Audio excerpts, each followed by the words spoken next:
l'administration de la Maison-Blanche, puis d'autres facteurs là, qu'on pourrait élaborer, on vit une période où il y a beaucoup d'imprévisibilité du marché. Puis quand on parle d'imprévisibilité, des fois, ça inquiète les investisseurs parce que ça ramène à la base de ce qui amène les gens à craindre, c'est de subir des pertes. Puis des fois, les gens vont visiter les pires scénarios. Puis là, on va parler de ça, des fameux pires scénarios. Puis pourquoi je vais en parler, c'est pas pour dire que c'est le pire scénario qui nous attend, mais beaucoup de gens, des fois, m'appellent puis disent, ben là, les marchés, ça fait 2 ans que ça monte. Il va y avoir des tarifs, dans quelle mesure, même si, il y a des tarifs importants, est-ce qu'il va y avoir un retrait rapide? Comment ça va se passer? Puis, est-ce que le marché va finalement corriger? Puis souvent, beaucoup d'investisseurs ont tout le temps une crainte permanente que le marché corrige. Fait que là, on va parler, des fois, on dit on va aller visiter les pires scénarios pour dire est-ce que c'est si grave? Ben, c'est un peu ce qu'on va faire ici. C'est ça l'objectif, plutôt qu'essayer d'inquiéter les investisseurs. Quand j'ai débuté dans l'industrie, moi, c'était en 2003.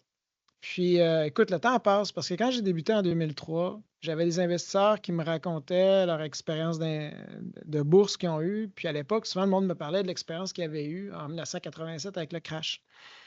Puis moi, dans mon esprit, à l'époque, quand on me parlait de ça, puis je débutais dans ma carrière, et que c'était loin, ça faisait des années, puis ça rappelait encore.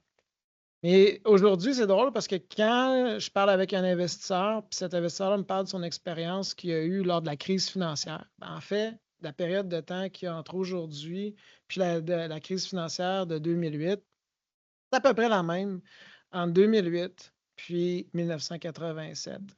Euh, donc, écoute, ça ne me rajeunit pas. Ça me rappelle, ça fait pas mal d'années que je suis dans le circuit. Puis, quand on regarde ça, si on regarde ces deux périodes-là, c'est une période d'à peu près 40 ans qui est couverte. Bien, il s'en est passé des bonnes périodes boursières, mais on a aussi des mauvaises périodes. Puis là, on va les décortiquer un petit peu pour essayer un peu de nous rappeler quand on est inquiet, comment on est positionné dans le portefeuille. Donc, de 87 à aujourd'hui, qu'est-ce qu'on a vécu? On a eu plusieurs crises. Crash boursier, bulle technologique, on a une crise financière, on a eu le COVID, j'en passe. Puis, lorsqu'on analyse ça en détail, on va parler de la période de la chute, puis le nombre de temps que ça a pris à se récupérer, puis après, on va en tirer des leçons. Donc, octobre 87, ça a été une chute qui a été subie. Le marché parce qu'il a perdu 23 à une seule journée. Puis finalement, ça a pris à peu près un an, excusez-moi, un an, presque 2 ans avant que le marché récupère le sommet ultime, ou qui était avant ce fameux crash de 87.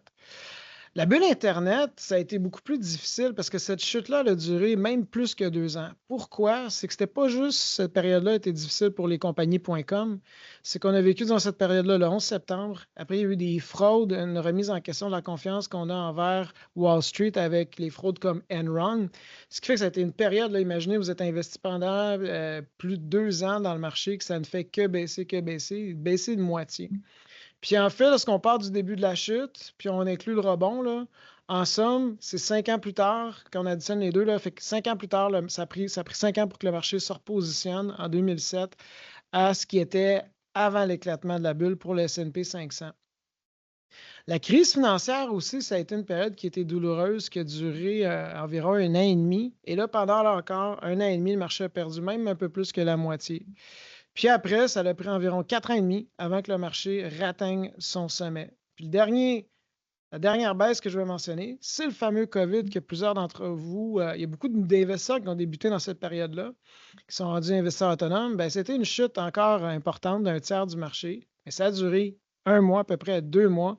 Puis finalement, environ 5 mois plus tard, on avait réatteint le sommet qu'on était avant la chute.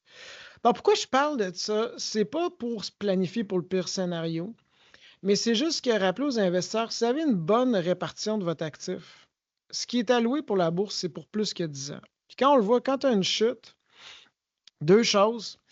Oui, des fois, il y a des chutes qui ont été drastiques, comme le crash puis le COVID, puis le vent y a tourné rapidement. Mais dans les faits, en général, des fois, il y a des séquences de facteurs qui, oui, tu peux être dans un marché baissier qui peut durer 1 an, 2 ans. Puis ça, c'est là que ça ronge un peu la confiance des investisseurs.